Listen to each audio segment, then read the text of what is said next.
Welcome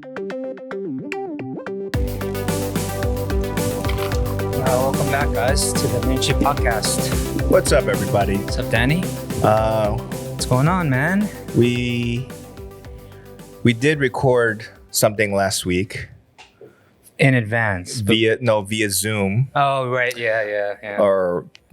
but due to some technical difficulties, we decided not to release it. Yeah, I made some vital mistakes. It's been a while since I did a Zoom podcast. It's okay. My bad. But it's all good. We have more to talk about this week, actually. Right. So, I mean, the reason why we did it through Zoom we tried to do it through Zoom was because Bobby was stuck in quarantine in a crappy hotel. Yeah. And first of all, Okay. since the listeners don't know, how about we talk about your experiences as a first-time quarantiner? Okay. Let's start from the beginning. I guess what happened was, we got a week off for Chuseok. Right. And our office took a couple extra days off. So I had vacation planned. It's the last day of work 2 Fridays ago. And last thing I had to do that day was do a live stream for this K-pop group. I guess I can say it's publicly known. Yeah. But there was a K-pop group member from Dreamcatcher that tested positive for COVID-19 the day after I produced a live stream for her in this studio, in this spot. So instead of Dream, she caught COVID. That's hilarious. Oh my gosh. Oh man. It's been a while. I haven't been in touch with her camp, but I wish them well. I hope she's doing okay. We personally, so I found out Sunday, the day after they found out, and then went and got tested right away. Got a negative result on Monday morning, but I also got a call from the city of Seoul or someone, public health center, and they said I have to quarantine for the remainder of 2 weeks. And you were supposed to go on a trip to Jeju-do. That day, Right. essentially, I was supposed to leave Right. for 1 week to Jeju-do. Oof. Yeah, that I've been planning for some time, which also included a solo bike trip. Right. With a couple buddies, which they ended up going, and my family ended up going, leaving me at home alone. I ended up in a hotel, a facility for that's like a quarantine hotel. So everybody in that hotel was there for quarantine. There wasn't like half the floor was entire hotel was. Oh, yeah, and I wouldn't call it a hotel so much. I'm not going to name the hotel, but it was more like in between a hotel and Love Motel. It was kind of. I mean, you told me that you found pubes on the mattress. It was pretty gross, the sticky floors and kind of like, I've seen worse days, but I never had to like stay in a room for that long, I got lucky because the first 4 days, I got to quarantine at home while my family was in Jeju-do. They let me stay home because I would be the only one there. The problem is they moved me to a quarantine hotel because my family, there's just too many people that live at my house. Right. So if you include myself, the baby, the unborn baby, they counted as 6 people and my in-laws, right? So I had to get out of there because you can quarantine at home, but you need a safe place that's just yours and yours alone, like the bathroom, and you need to stay separate from the rest of the house. Yeah. I mean, so you needed a separate bathroom as well, right? Yeah. You could have like stayed in the laundry room or the veranda or whatever. If I made a situation there. Right. As long as they didn't, as long as they gave you, if you had a separate bathroom, right? Yeah. And I was trying to figure that out. I was like, well, we do have an extra, we have 3 rooms, but, my in-laws, they sleep in separate rooms because of the snoring and stuff. And my son, the biggest thing was my son, I don't think he was going to understand that his dad he can't see his dad even though he's in the room. Why is Appa He'll camping? be banging on the doors. Yeah. We thought it might be traumatizing. Right. Where, he's constantly trying to see his dad. Right. But I'm not opening the door. I'm not, being able to hold him or read him a book or, So that was the saddest part. That and my wife had to handle all the duties that I normally have on a day-to-day basis. So including going on vacation and carrying all this shit around, so I felt really bad about that. But I mean, all in all, everything went okay. I got tested in a total of 3 times and it was negative every time, but it was necessary to keep my family safe. Even if there was a small percentage, Right. I was willing to take that chance, so I think it's a testament to the government and the way they're handling the situation. I think it's a responsible way to keep numbers down. Although we are going through a pretty rough time now, right? I mean, to be honest, those are the details I could give 2 shits about. I want to know about like the food, like what did you take there? What the fuck did you do during the week, right? Like all this soft, mushy stuff. Like we get it. You're a nice guy with a nice heart, but all right. So I prepped beforehand, right? And so I had a lot of stuff at home. And I brought a bar with me, basically. I brought all the alcohol at home. I didn't end up drinking it all, but, I brought a lot. I brought a full bottle of whiskey. I brought like bottles of makgeolli, of soju, of wine, of port wine, of pre-made cocktails, Negroni cocktails. Okay. It was pretty intense. But, it was like, the food, like I was trying to plan it because I'm gonna drink at night, not during the day or anything like that. So I ended up just only drinking at night, right? Okay. Because mostly I had to work, and the weekend, I just binge watch a lot of Netflix and stuff. But the one thing was I wanted to match the drinks with the food. But the toshiraks, man, oh my gosh! After maybe day 2 or 3, they give you 3 a day. And they're not bad, It's just that after a few days, it gets really boring. Is it better? Okay, so the toshirak that they give you, is it better than the 편의점 toshirak?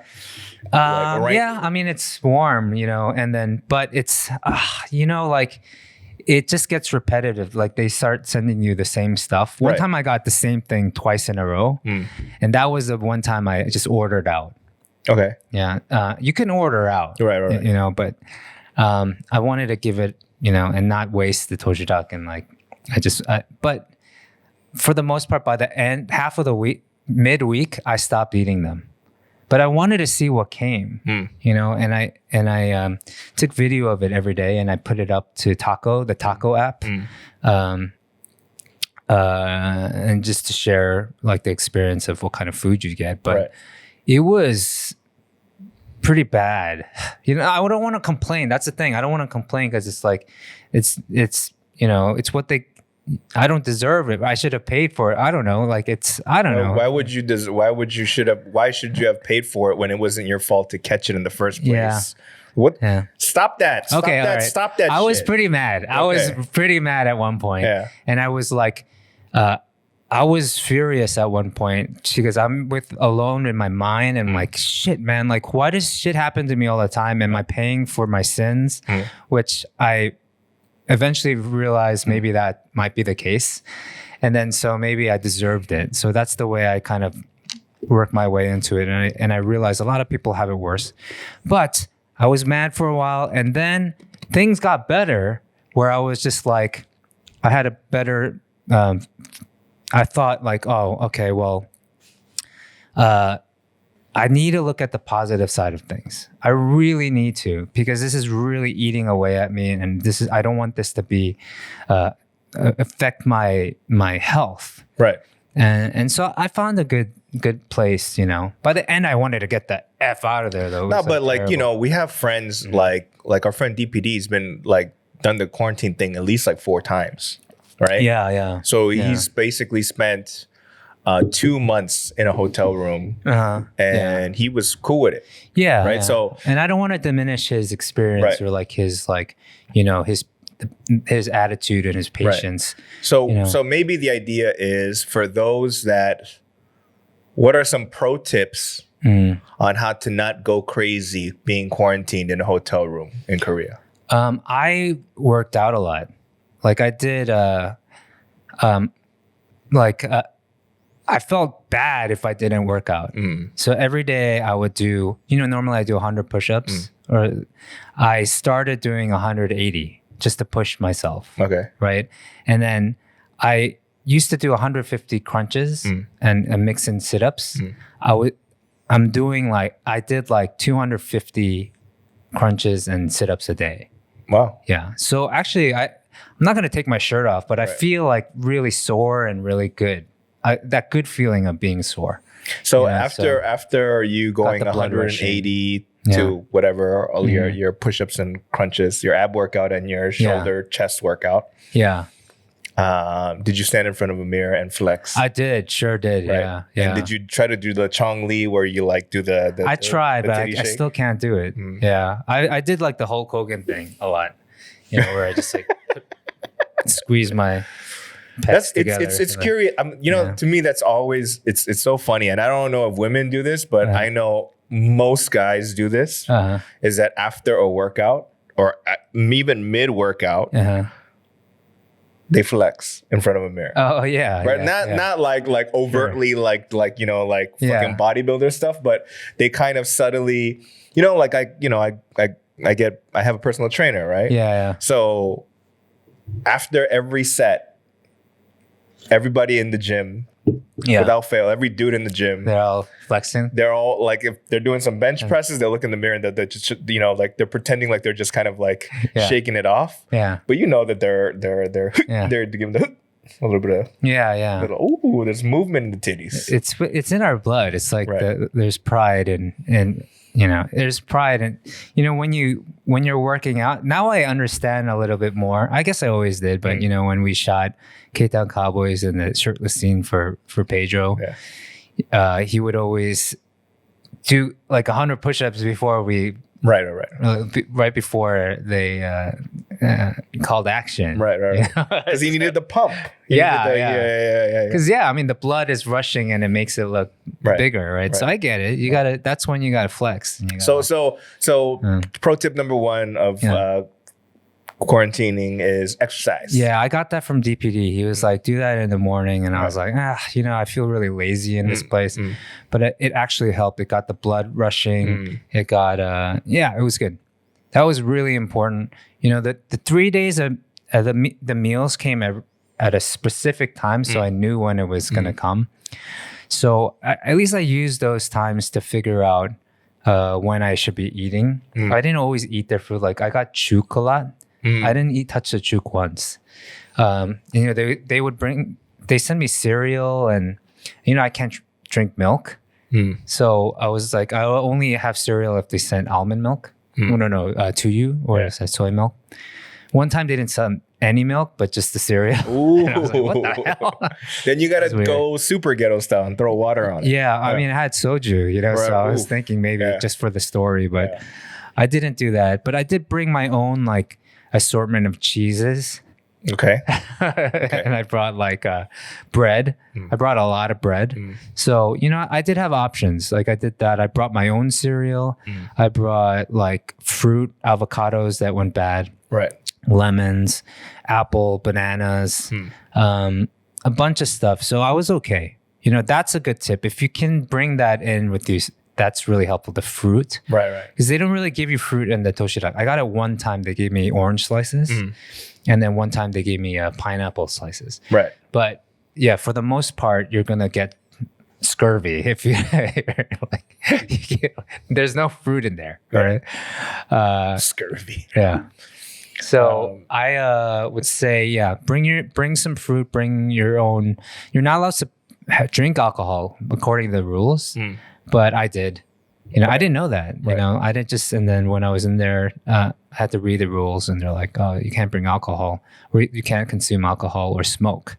And I was like, well, I have the alcohol. They didn't confiscate it from me. Right.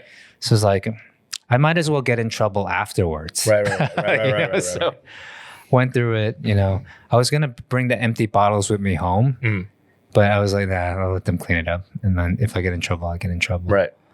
The other tip would be, at least at this time, like the first couple of days I left the AC on, and it made me feel like crap. When you have the AC on all the time, it's like just circulating the same air, it feels like. Right.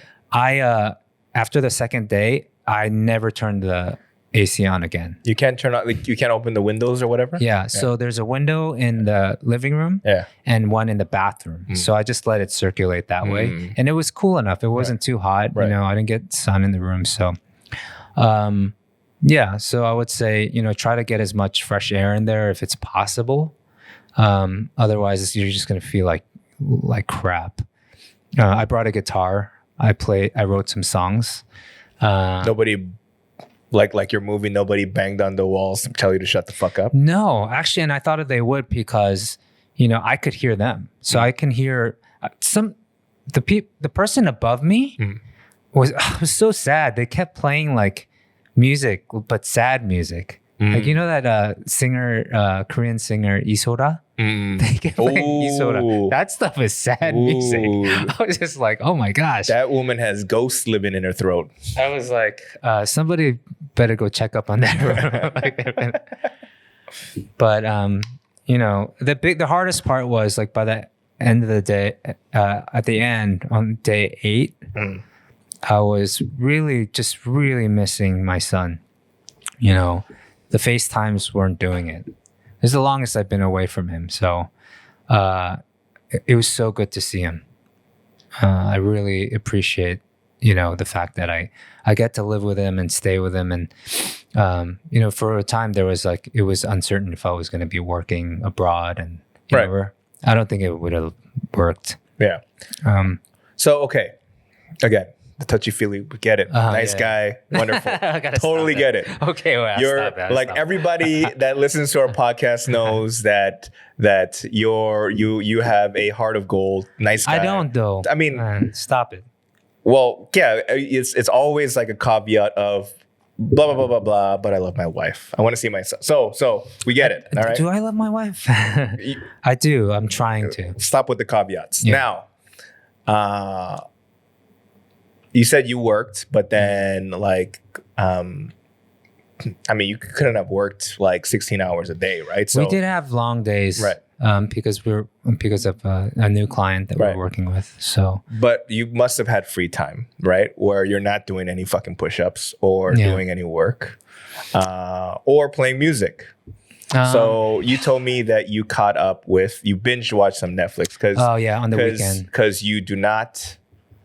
I don't watch K-dramas or anything. Yeah. Like if I go, hey, shows, we can't have conversations about things that are happening culturally in the world because I'll be like, hey, remember Parasite? He's like, I haven't watched it. What I mean? Hey, you saw this? I haven't watched it, right? So I haven't seen anything. You're right. Right. So I know that you took the time this week to kind of binge on a handful of things, right? Yeah. The two in Korea that were popular were DP and Squid Game. Yeah. And you said you saw both. I saw both. Right. Back to back. Right. Now for people, if most people probably know that Squid Game right now is some sort of crazy worldwide phenomenon. Yeah. Right. Yeah. Where it's supposedly going to be the biggest show, most watched show in Netflix history. Right. It's great. I enjoyed it. I remember watching the first 20 minutes of episode 1 and I turned it off. I couldn't get into it. Yeah. But when I powered through that, I could see the whole thing, right? Yeah. Yeah. I had some issues with Squid Game. Me too. I had some issues too. I'm curious to hear yours. The biggest issue for me with Squid Game, and it's with the majority of Korean dramas and movies, is when they hire a non-Korean, they're acting makes me want to fucking punch things. Oh yeah. That right? was And so when the VIPs come, I'm not spoiling anything if you didn't see it, but when the VIPs come, like that acting, it was atrocious. Like it's pretty bad. Everything was good except that in terms of acting. The other person that I didn't like, but I know she was supposed to play that, was the older woman, the gangster woman. Yeah, that's not gangster, but that woman, like the one that brought cigarettes. Yes. Like she was just, to me, and I know that's probably what they wanted. Yeah, but it was like a little bit too over the top for me. Okay, she could have toned it down a little bit. Oh, I didn't have any issues with her, but I can see what you're saying. Right. Because the thing I realize is that, and I'm sure not all Korean drama actors and Korean directors are like this. Korean directors are like this. But our friend who is in the know, who's dealing with a K-drama director. Yeah. He was on set, and in the scene, the actor, it was a sad scene. Yeah. Right. And so the director goes, okay, in action. And then she does whatever. It's, okay, cool, cut. 더 슬프게. Okay. Sadder. Right? So do it sadder. Okay, so she did it. Okay, cut. And now 덜 슬프게. Yeah, okay. It was as if her, not as sad. Yeah, like he treated the acting like it's like the audio gain on a mixer where it's like higher or lower. You know what I mean? And directors are not supposed to do that, right? And so sometimes after hearing that, like, and I see like Korean dramas, there's certain scenes where I go, oh, this director just went. Well, are you talking about when it's specific to a foreign actor? Like a foreigner? Just in general. Just in general. Oh, okay. Yeah. I just, personally, my theory is that Korean directors don't have the ear to know if when somebody's speaking in English or in another language, that's correct or not. Yeah, or that's like cheesy or not. Oh, yeah. You know what I mean? So like that's what I'm assuming is the problem all the time. Yeah. So like those that was the biggest thing that irked me throughout the whole the series. I was like, that bugged me a lot. It kind of took you out of the story when it was really like a vital period of the I was like, hey, can someone kill these VIP people? Yeah, you know what I mean? Maybe have them play the games. You know what I mean? Like, so that was my like biggest problem with it. The biggest that was probably one of my biggest problems, dude. That and the translation, right? Because it wasn't so bad for me, but I realized it was a problem because, you know, I could understand the Korean enough, but I still had the subtitles on. So the translation of the subtitles, it was kind of like, it took me out sometimes when I was like, oh, that's weird. They didn't translate it right. Or they went a different way.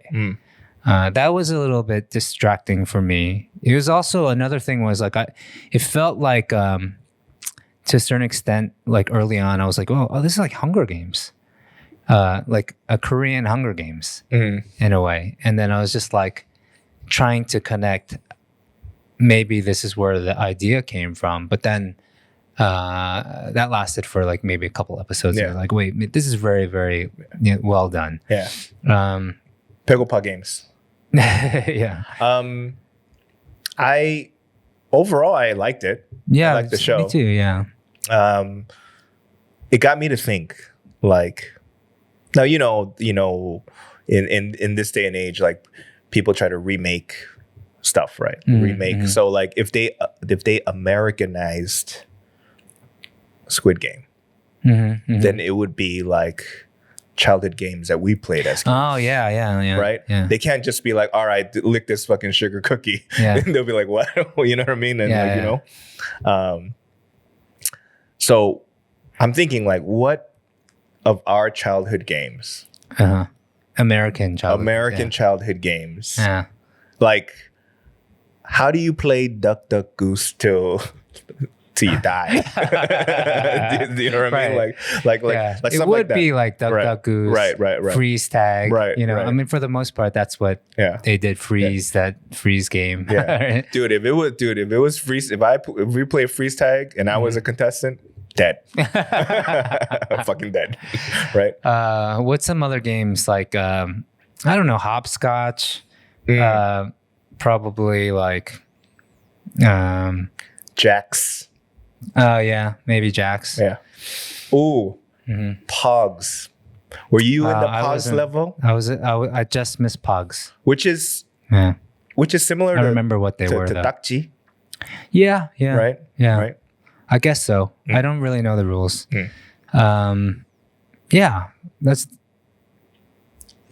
If you were a character in Squid Game, who would you be? Aside from the fact that, you know, people won, lost, died, or whatever, right? But like, oh man, who was your favorite character in Squid Game? I didn't really. I like the main protagonist. I think I reckon I can identify with him a lot in terms of like the. You're both losers. Yeah, you know, and feeling kidding, really. Dude, Jesus Christ. No, I mean it though. Like the desperation, and I could find myself in a situation where like I have something good, but then I fuck it up. You know, I've done that plenty of times. You know, with the kid aspect, you know, it's like I can relate to that in a way, I guess. Right. I did like the independent woman in the story, the girl or young girl in the story. I forgot her. I don't know any of the names actually. We're not the North Korean, but the North Korean. Yeah, I thought. I really liked her character. Did you know that because of Squid Game, she has the most Instagram followers out of all Korean actresses? Oh, really? She not surprising. She toppled, like it went from like something like 50,000 to 10 million. Like, oh, really? The number went crazy. Yeah, right? Good for her. She's a model. She's a model, not an actor. Yeah, she's a model by trade. Oh, really? Yeah. Okay. Yeah. She did a great job. Yeah, man, it's really good. Oh man, you know who I thought was I liked? Who? Was the foreign dude, the guy that played Ali. Oh yeah. I thought he was great. Yeah, because like you know, usually like I see foreign actors in Korean, like I said, and they're awful, right? But that dude did well. Yeah. So, Squid Game is, Did you know? Like you said, your wife said that they're buying the sugar, baking soda things. Yeah. The poke? What do you call it? Popki, yeah. Popki, yeah. But then this 달고나? 달고나, yeah. So if you don't know, it's basically sugar, baking soda, and soda water. Yeah. Yeah. Right. They sell it. Yeah, they're selling these pre-made, like you can these packs that you make it at home, right, kind of thing. That normally cost like here like $4 or $5. Yeah. But I heard they marked it up and are selling like $40 in the States. That's like out of all the games, which one do you know for sure? You're like, I ain't gonna lose this one. Man. Because by the way, the red light, green light, there is a game. Yeah, red light, green light. Right. Sure. So that one I think I can. Yeah, that one seemed like that one's the most doable, right? Yeah. Now I would have never thought about the Popki. Yeah, I've tried it before. Have you tried that? Yeah. I've never seen that game. I have no what do you call it? Patience for it. I want to try it. I'd like to try it. So, but maybe we'll do it on the next show. Just like an hour of that. So would you recommend Squid Game to other people? Sure, but I wouldn't to my wife. I know she wouldn't like it. She doesn't like gory movies. It's not that gory though. It is for her though. It would be like, even for me, like I don't really watch movies like that, suspenseful movies. Like I just don't like I prefer not to watch those movies because if there's anything in it that's too intense, my mind goes there sometimes when I'm alone, and it depresses the shit out of me. I started watching Black Mirror when I was in quarantine, and that's screwing me up right now. I'm gonna stop watching them. They're good, but they're. Do you think really do you think it's a programming of like when we were younger, all our shows, like especially sitcoms and stuff that we watched. Well, I don't want to say we're cookie cutter, but there was formulaic in the sense of like there was a moral, there was an awe moment, there was like everyone lives happily ever after. It was always like everything was in a neat, you know, in a bow, right? But the more and more like as we get older and media starts changing, and like all these movies that like win like those artistic awards, like they have more realistic endings. Right? No, not even realistic endings. They're all kind of fucked up. Okay. Like all the Korean movies that won like awards at Cannes or whatever. It wasn't Happy Ever After. It's never Happy Ever After. It's like, he fucked an old lady and realized that it's his mother. You know what I mean? Like it's like really fucked up like twists and turns. Old Boy, you know what I mean? Like everything. I haven't seen it. So everything feels like that, and you know, I mean, sometimes you want,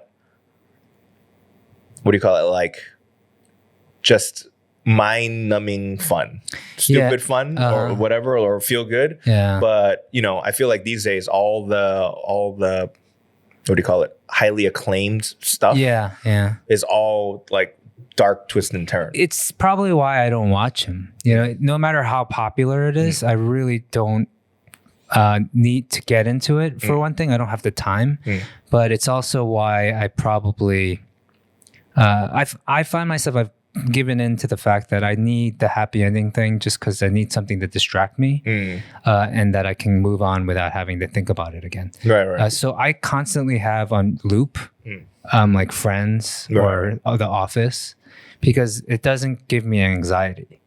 You know, I get enough anxiety out of life. I don't need to get it out of the programming that I watch. Right. So that's why I have to stop watching Black Mirror. Because it's just too like, I didn't know it was going to be like that.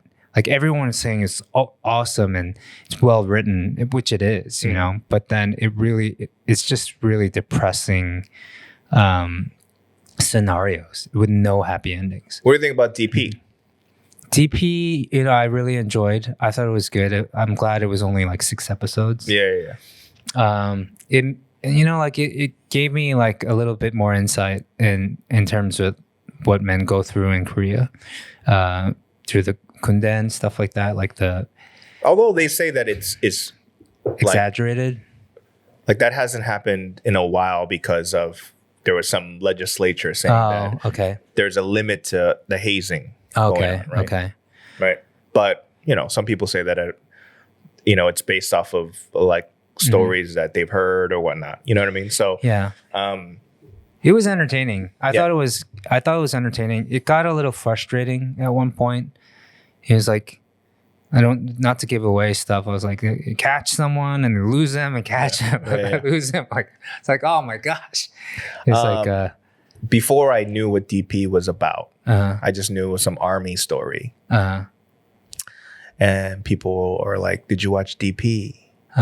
You know, and I was like, wow, this is very liberal. Because, you know, to me, like DP, you know, stands for 2 things, right? From the film industry, DP stands for director of photography. Yeah, that's what I thought. But me being a fucking pervert, DP in my world stands for double penetration, right? Gosh. So when they go, did you see DP? I'm like, well, which one? Yeah, I was like, are you looking at my internet like search history, motherfucker? You know what I mean? Because like, but I saw it, and again, I watched it because of you. You said to watch it. Yeah, it was good. It was good.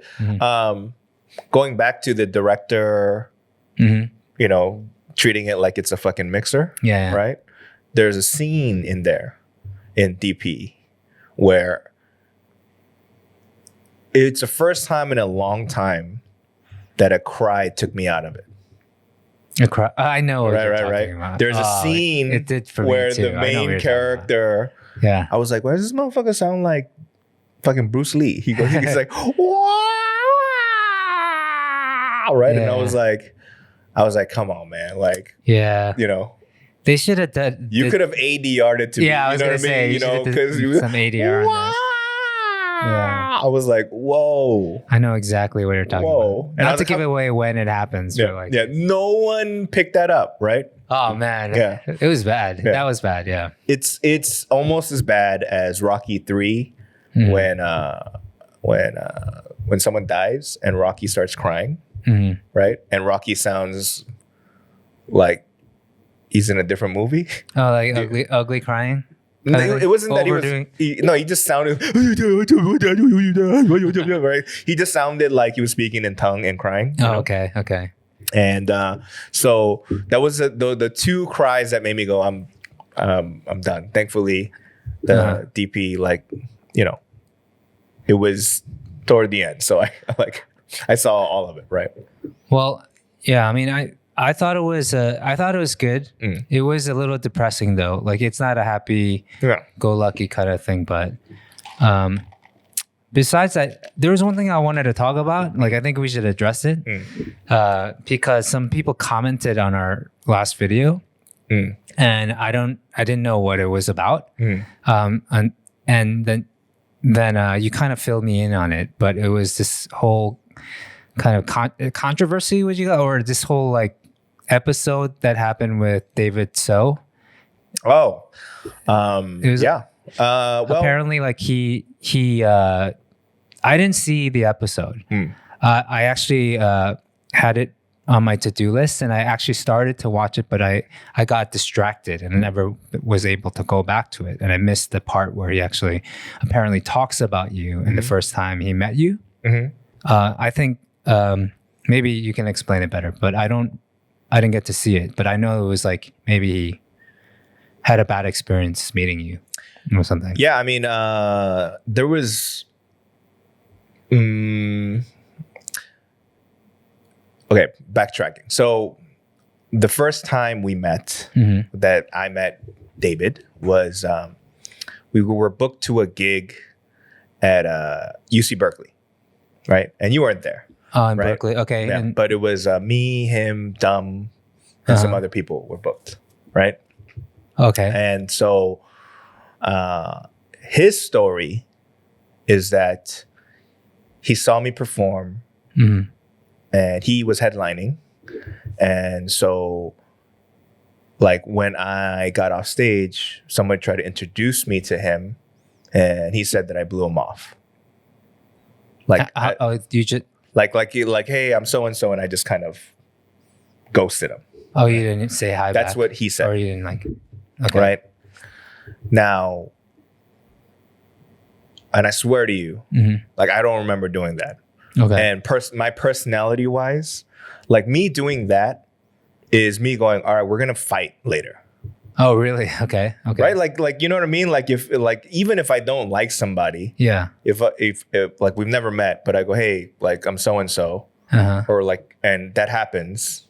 And I'm just like, that's so blatant. Yeah. That's like that's a over the top fuck you. Okay. To me, right. Okay. And so as much of an asshole as I am, I totally don't remember doing that. Okay. Right. So but that's the way he remembered it. Yes. Okay. Right. And so that's where he was like, yo, fuck this guy.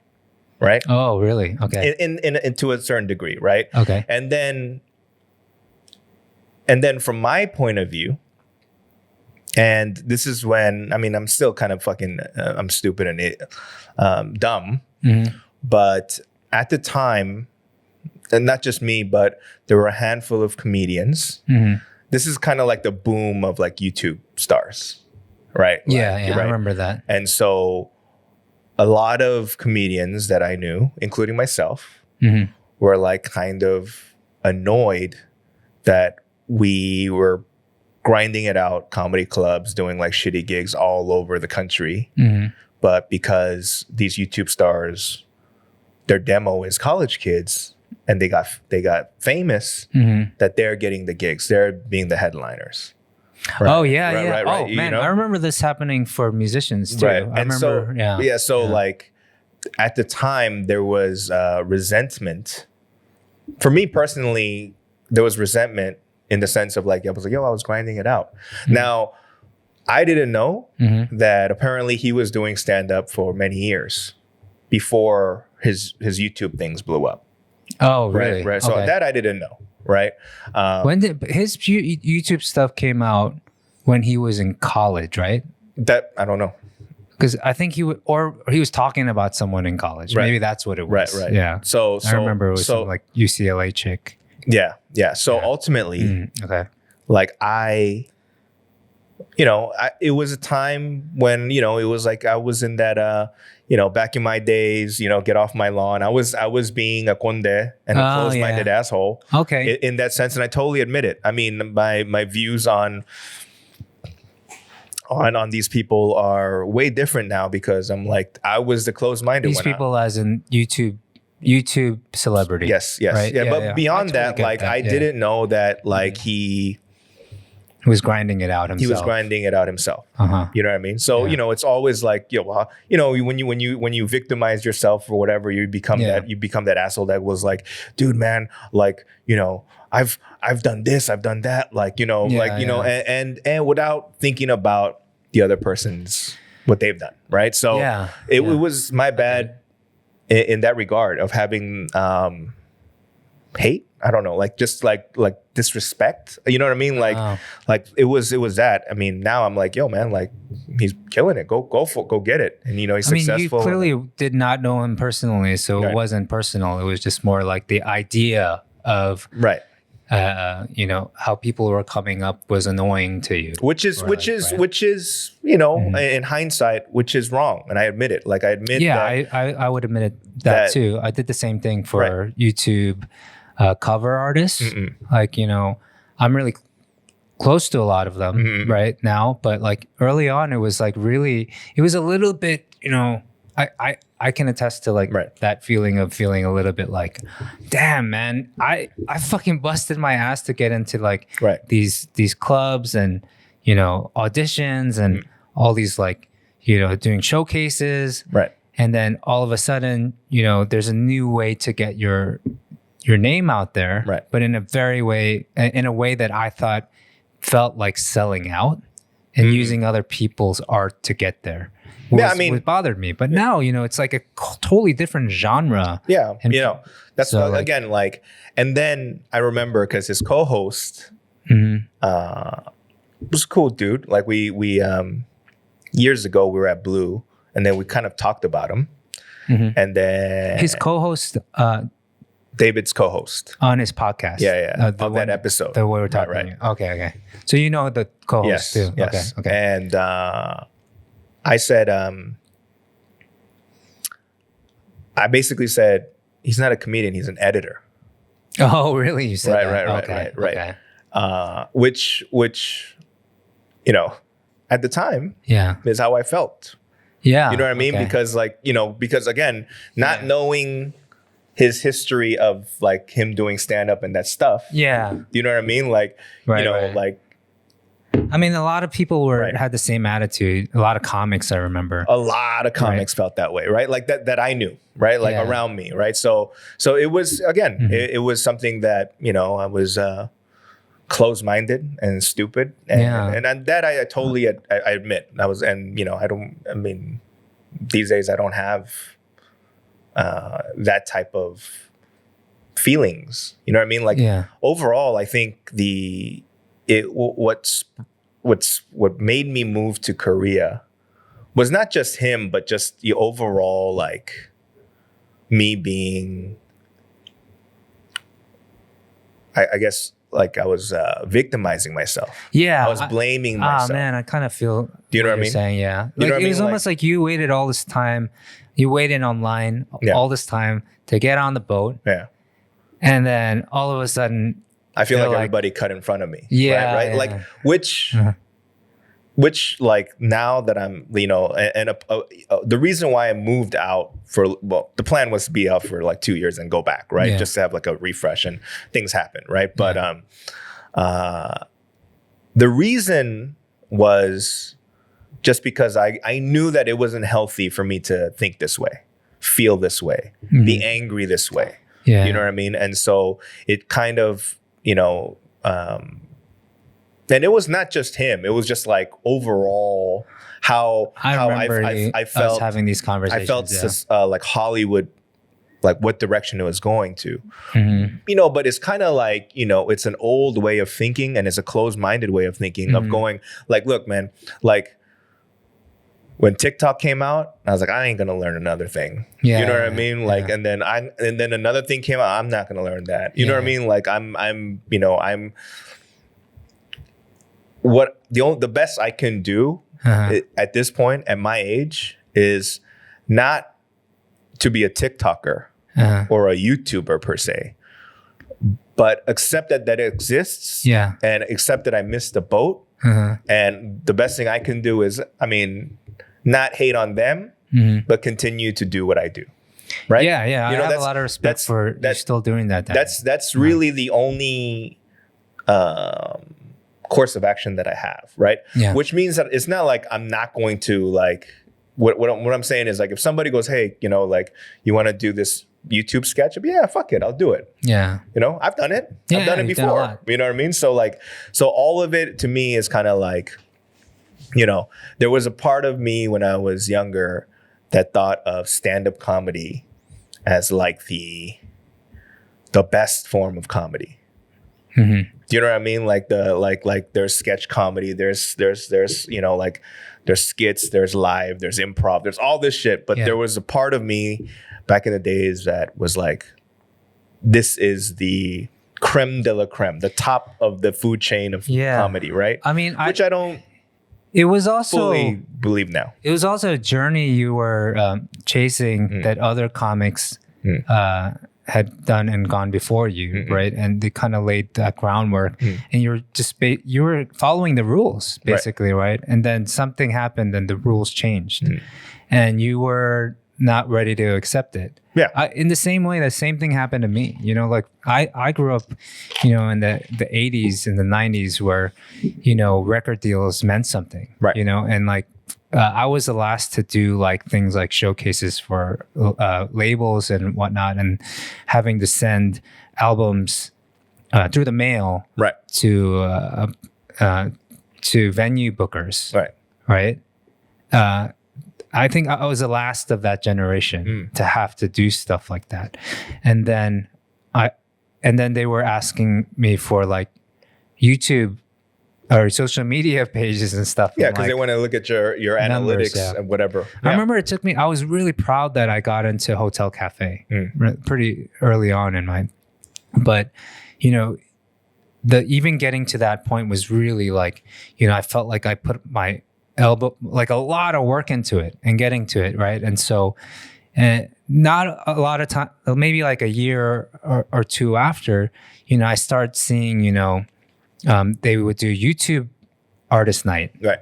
It was just kind of like, and you see the lineup, and they're really, really they're really talented, but like it was always like a certain amount of subscribers, or like they had to be a certain amount of like a pretty big, Right. But it made sense business wise for Hotel Cafe to do that. But at the time, I was just kind of like, man, I timing was really bad for me. Yeah, like the record industry like fell apart right when I was getting started, and I knew nothing else. Yeah. And I wasn't willing to try these new other things. Right. And now I regret it.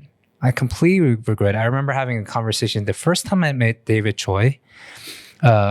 He was really big on YouTube, you know, and this was early on. I didn't know what YouTube really was. I just knew I wasn't willing to do it. Right. You know, and David was trying to convince me, and he was like telling me, hey man, like doing the cover songs, it's not selling out, man. It's just like all a means to an end. And I remember I just like, I respectively just kind of disagreed, or for myself. Right. And I just, you know what, like, it's not for me. Right. You know, it's like, but then after a while, I was like, oh, I saw the value in it. And then I started to get onto YouTube, try to do stuff on there, not be a personality per se. Right. But I do see, like, I really messed up where I could have used it as a tool to get where I was going. Yeah, I mean, that's why, like, you know, there is no hate on my end. Oh yeah, you know what I mean. Going back to there's no animosity. Whole point of this conversation, like, that's what I want to clear up. Yeah, there's no hate or animosity. It's at the end of the day, like, it's my fault for being a closed-minded asshole, right? Yeah, and you know, and yeah, I mean, you know, if I'd done the research, blah blah blah, like things could have turned out differently. Yeah. Now the part again, like, obviously he remembers me ghosting him. I don't remember doing that, you know. And I remember Dumb telling me this because Dumbfounded was a guest on an older podcast that I was in, and I remember going, "Hey, why is the vibe always awkward between me and him? Like we don't speak, but we're like, but you've been in the same room often. Absolutely. Oh, Yeah, really? Yeah, Okay. yeah. And then so Dumb tells me the story about how he said that I blew him off. Dumb was there. Oh, really? Dumb was booked at the same show, but he didn't. I don't know if he saw it or not. Oh, okay. Right? Okay. And I go, Dumb, like again, I'm a dickhead or whatever, but you know, I would never just ghost somebody with a handshake, like from, you know, like if someone was like, hey, this is so and so, and I'd be like, like I'd never do that. Right. That's why I don't remember doing it. Oh, so that story was, so you've been told this before by Dumb. Yeah. Okay. And I was like, well, I didn't do it. Okay. You know, and you know, again, I don't remember doing it. So if that's what happened, it's completely unintentional. Oh man, I wonder if we could get. I don't know David. I don't think if we've ever met, but like, I saw him in Gook, by the way, and I thought it was great. Yeah. It was really good. Yeah, it was really good. It'd be awesome if we could get you on his show or him on our show. That'd be cool, I mean, dude, talk. like, you know, again, the dude's controversy. He's talented. You know what I mean? I think he's funny. You know what I mean? Yeah. And so I remember us, you know, and I need to apologize. Yeah. Put it on the record. You know, we did clown you when David So first came out because there was a resemblance. Yeah, that and we did make fun of you. So I remember that. So like 10 plus years ago. Not even like you guys clowning me, whatever. That was fine, right? But then like it happened a lot, like strangers. Like, did I ever tell you this? People story? Thought you were him? Yeah. Oh, really? No, but like, okay, this is what really happened. Well, like a few times. One thing that happened, and I was like, you know, and obviously, it's not gonna make me feel good, right? Was me and Shane were eating at a kogichip when we used to live together. We lived near. Well, there was a kogichip nearby. Oh, that's right. Right? You guys lived together, right? And then so we're eating. We're eating kogi. And then there was like a bunch of like junior high kids, like a group of them sitting at a table behind us. Okay. Like I'm facing them, Shane's back's toward them, right? One of the kids comes up and goes, "Oh my God, I'm a big fan." And I said, "Yeah? Oh, okay, cool, man." And then he goes, "You're David, right?" And then I was like, "No, I'm sorry, I'm not him." That's what I said, right? Okay. I said, "Oh, I'm sorry." And then he goes back to his table. Shane's laughing now. He's kiki-keying, right? Yeah. We're almost done with our kogi, but Shane wanted to stay longer so that I can sulk in it a little bit more. So he can. Yeah. So he orders like more samgyeopsal, even though we were full, because he just wanted us to like. He wanted me to just like marinate in this a little bit more. Right? Okay. About 10 minutes later, the kid comes back. Yeah. And he goes, "Oh, I'm sorry. Like, I know you're Danny, right? You're my parents' favorite comedian." That's funny. Right. And then he went back. Right. And then I don't, now I'm questioning what's the age difference between you guys? I don't know. It's not generational. Right. No, but like to me that like and then and Shane was, I want to order more samgyeopsal so that more nonsense comes out. Right. Oh man. So I mean, but like, it's all good now. But stuff like that has happened quite often back in the days. And I mean, obviously that doesn't feel good when like you yourself are doing something. Yeah. To the best of your ability. Yeah. And then you're being recognized as someone else. Yeah. And so that didn't make me feel good. But again, now I've been over it for a long time. And now I'm at the point where I'm like, look, like. Okay. That was like 10 years ago. We're talking about 10 years ago, right? Like a long time. So now I'm at the point where I'm like, all right, like, it's not Highlander. You know that movie Highlander? Yeah. With Sean Connery and no, Christopher Lambert. Yes. Sean Connery is in Highlander. On the first one, yes. Mm-hmm. But it's Christopher Lambert. Yeah, there can be only one. Yeah. That's what I used to believe. Oh, okay. You know what I mean? So I was talking to a comedian about this. Like when it comes to like different races, right? Like white comedians, they have a huge Mount Rushmore of top white comedians throughout history. Yeah. Right? It's all like relatively the same.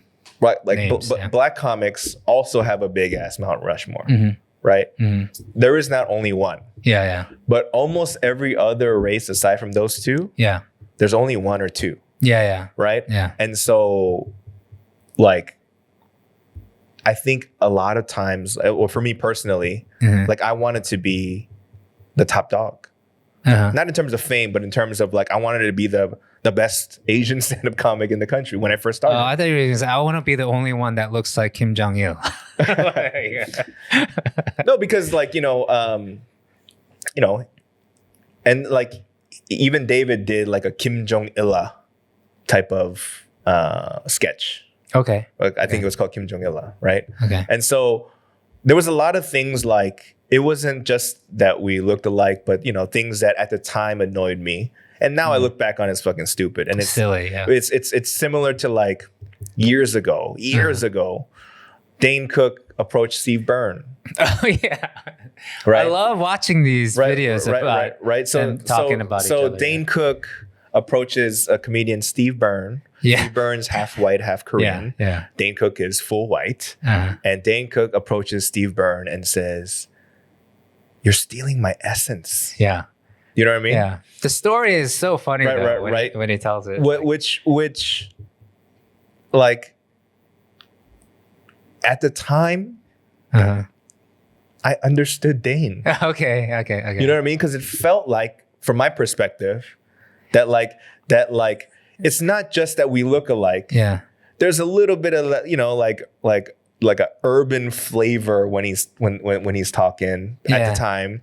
You know what I mean? Like we're playing off the, we both we're fucking chunky ass Asians. No, I was there. Like we were all there. We would clown you about it too. Right. So a part of me was like he's not stealing my material, but there was a part of me that was like, oh dude, I understand what Dane's talking about. Yeah.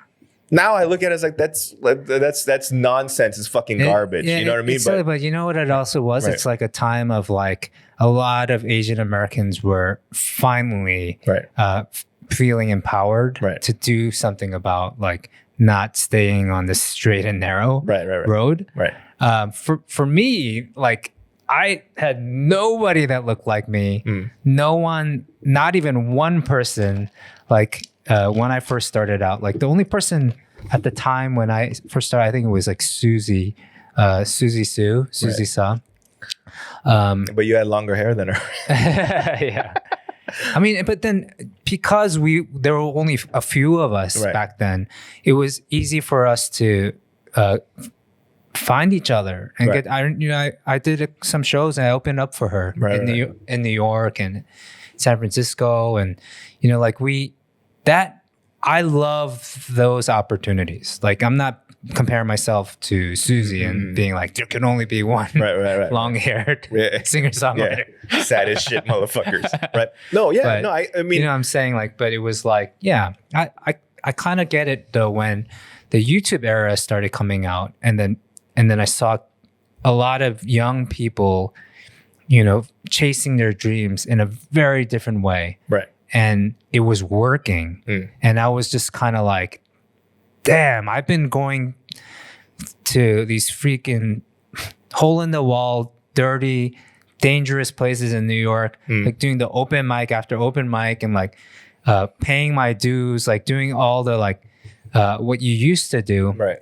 And all I really needed was to wait a couple years and you know, buy a camera. Right. I was pretty pissed. Yeah. Like, if I was being honest with myself. But when I look back now about my attitude about that, I feel really, it's silly. I mean, Korea's going through that change now because, you know, like the YouTube boom in Korea, I would say was like maybe 5 years later than the US. Yeah.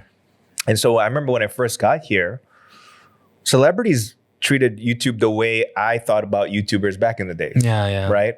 But they got quick to understand that these motherfuckers are making lots of money and it's a viable business. And to a certain degree, especially in comedy, like their sketches are better than what the fuck's going on TV. Yeah. Right? Yeah. And so like... It's true.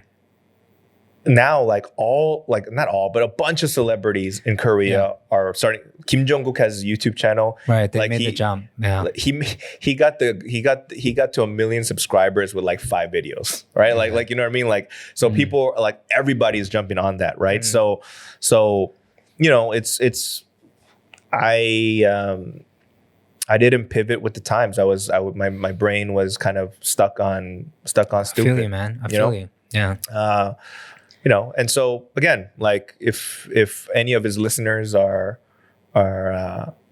watching this, I doubt it because like I was confused about the comments because I didn't really understand them. Yeah. But it was also like, but it seemed kind of like they were dissing. No, they weren't dissing. I read it. Like, I read it going like somebody wrote something. Even the colors are like it looks like they stole or like. The colors look like David So's sign or something. Looks like his logo. Like, and like, look, as if we stole that idea. Like, I don't even know what they're talking about. No, I was like, they're taking a dig at you or us, or I didn't understand it. So no, but you know, like, look, like fandoms are always gonna fight. We don't have a fandom. I don't have a fandom, right? Clearly, we did not do this podcast. Right. Like, we do this. We're not going to go into that. Yeah. But so you know, I speak my piece in the sense of these are the comments. These are my response to like, yo, man, like you know, there's no hate or animosity on my end. You know, I wish him all the best. Go fucking kill it. Do what you got to do. All right, man. And. I'm glad we talked about this because it also opened up that whole like era. We could call it an era of when this was an issue for like a lot of people. Yeah, I mean, you know, look, man, like there's a era of like the best of the best era. You know what I mean? And you mean as the movie? Like that era to like what do you call it, like George Takei and you know, like where you saw 1 or 2 like Asians like a year on media, right? Yeah, if you saw like an extra in a movie, we're like, oh my gosh, how did they get that extra spot? Like where are they from? Like we were so like compared to them, obviously like you know we had it easier when we started doing what we had to do, right? Like easier, harder, like there were a lot of like there's and then like I would say I would lump our generation right like in terms of entertainment to like I remember when we first started, like the idea as a comedian, like the idea that I would travel outside of my state to do comedy was almost like Mount Everest to me. Like, what the fuck? Like, how do you do that? And then we did it. We started, I was like, oh shit, we're doing college gigs, and we're like, you know, getting booked to like comedy clubs in, you know, different, you know, cities and states. Yeah. Which was like, oh, this was fun. It was a dream. Like we're doing like, you know, like after the grinding, like this is what's happening. Yeah. You know? Yeah. And I remember feeling amazing about it. And then, you know, in my mind, all that changed. Yeah. Where like, you know what I mean? Where I was like, man, like that motherfucker can't do an hour. You know what I mean? Like, you know, that was my thought, you know, which is again, that person could have done an hour. Right. Right. And I didn't know about it. Right. So all that shit to me is kind of like, yeah, it was me again. I wholeheartedly admit that at the time, I was a closed-minded asshole. You know what I mean? And you know that I don't feel that way anymore. You know? I'll tell this one last story. This story about like I met this artist, you know, as a singer-songwriter that lives in Korea, that is just super talented. And I checked out all of the like somebody put us in touch. Because maybe they needed help with their YouTube page. I remember checking out her music and it was just so freaking good. It was so like just indie music, things I like, right? And I remember meeting and then finding out like she had never played live, you know, but she has all these amazing songs and she's so talented and like, oh man, but she has a huge following on YouTube and all this like, you know, social media. She's doing great, whatever. But she never had the opportunity to play live. And I was just kind of like, man, I want to be the one that opens that door for this kind of person. You know, like, cause I've done plenty of live shows and that's a big part of why I do what I do and what I did. Yeah. Because, that was part of the fuel that made me like be like, oh, this is giving me like meaning in my life. And it's just like it was the first time like thinking like I was 20 years apart, like in age difference with this person, but I was like, man, great career ahead of her. And I was like, man, but once you get to play live, I really hope you love it and it changes your life. Like, but that's where I felt lucky. I felt like, you know, we had to do the live thing before internet even existed, you know, so I feel grateful that that's something I can say, you know, I've done hundreds of shows in front of hundreds and thousands of people. And I've got to experience that and connect with people in a live experience. So, no, I mean, that's why, like, you know, like no matter how much money I ever make, which I don't know, will be a lot, although some site used to say that I'm worth fucking $12 million. But anyway, no matter what, I don't think I'm going to quit the live stand-up comedy aspect of it because it's a high that I won't ever be able to replace, and I don't think I'll ever be able to give that up. Right? Yeah. Super pivot, right? But I feel like this whole episode was not fun. Oh, it wasn't fun. Okay. So I'm going to end with a funny, interesting thought that I had yesterday, actually. Okay. So, you know, in a previous episode, we talked about if you match with, like, if you're on a dating app and you know somebody on there, right? What's the etiquette? And then we discussed that we swipe right to say that we like them. Not that because we want to like hook up or have anything serious per se, but it's more along the lines of, hey, I see you. Yeah. Wink, wink, hi. Yeah. And so that actually happened yesterday, right? Where I knew somebody, I swiped right, and then she saw me, and then she swiped right. Okay. Wink, wink, hi, or whatever. Okay. Just to clarify, if you swipe right and they swipe right, then you're matched. Then you can talk. Yes. You can't talk to each other otherwise. Yes. Okay. Yes.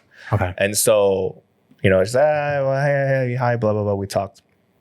And then we just started just randomly chit-chatting about stuff. And then we talked about, somehow you know me, I always take it to fucking sexual shit, right? And I go, she was like, so I started off with like perversion, right? And I was like, I dated a woman who liked to fight during sex. I don't mean smack. I don't mean a slap. I mean like straight up boxing. You know what I mean? Like wrestling. Yeah. And I go, you are kind of wrestling. But I was like, I like perverted stuff, but not to a point where the cops might come. You know what I mean? Like, that's too dangerous. She's, and you know, in my mind, again, I'm not famous, but a part of me is like, I'm in the entertainment business and I don't want to leave any marks. Like I had all these thoughts, right? Okay. She's like, oh my God, wow. So what about you? You have any perversions? She's like, not really. One guy asked me to like curse at him while they're having sex, right? But she didn't find that sexy or attractive, and she find it very awkward. Like curse, like be mad at me. No.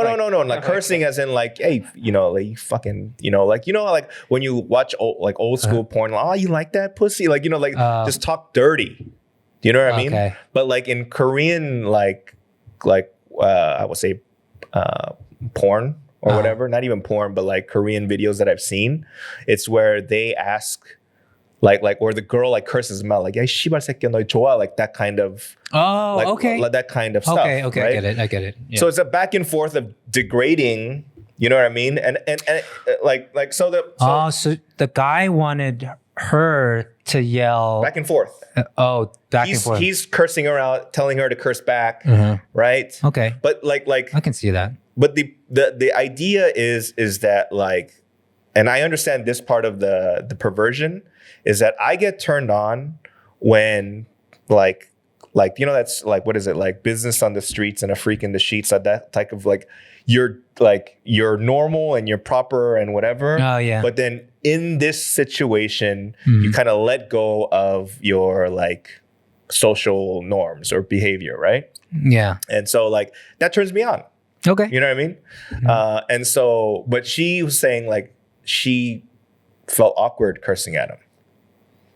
You know what I mean? So, you know, like it doesn't come natural. Yeah, like dirty talk, right? Now I'm thinking to myself, like, so I was like, what did you say? Did you go "Pabo 멍청이야," right? Or like this, you know, that's what I said. Like, you know, those stupid monkey. Yeah, like 멍청이 means they're both stupid, right? You know, so like, you know, like how kids, it's not even really a curse. Yeah, that I feel not like a curse. 멍청이 is like stupid. I thought it was monkey. No. Oh, no. It just sounds like Okay. So like all the cursing, like the guy was coming out like full force with like, "야, 이 씨발 걸레 같은 년아," and saying all this kind of stuff. And you know what I mean? Imagine like, but I can't curse. So yeah, 바보야. right. And then I started thinking about like what other ways to ruin the mood. Yeah. You know what I mean? And I suggest the next time a guy asks you to curse, your cursing should get really personal. Okay. Like, and that's why your mother doesn't love you, motherfucker. You know what I mean? While she's on top, she's like, and that's why your mom left, or you know what I mean? You're just like your father, and that's why they're divorced. And she's like writing. The guy's gonna be like, and then the next time they have sex, the dude has to like think about life a little bit more. He's gonna be sad, you know. But every time you get then you just have to start adding up, because this is what you know your partner likes. Right. So you just have to start coming up with more and more insults. But sinister, like deep down. Like if a girl was was writing me and was like, "You're never going to be famous, you you unfunny motherfucker, you," I'm gonna be like, "Oh." If that's what you like, no, I'm not gonna like that. I'm gonna, if she calls me a fat fuck, I might go, I get it, or like hey, you balding fat ass. Like I'll be like, okay, that's a line. Oh man, I really hope my nobody's watching this, like my family. Who gives I'm the one saying it. I know, but still, like my nephew. Like, anyway. God. Oh my God. Also, my future, like there's a reason why the background is pink today. And so I don't know if you follow me on like social media. Are you telling me or them? No, you guys. Yeah. So if you're watching this, the background is pink today because we just found out yesterday that we're having a daughter.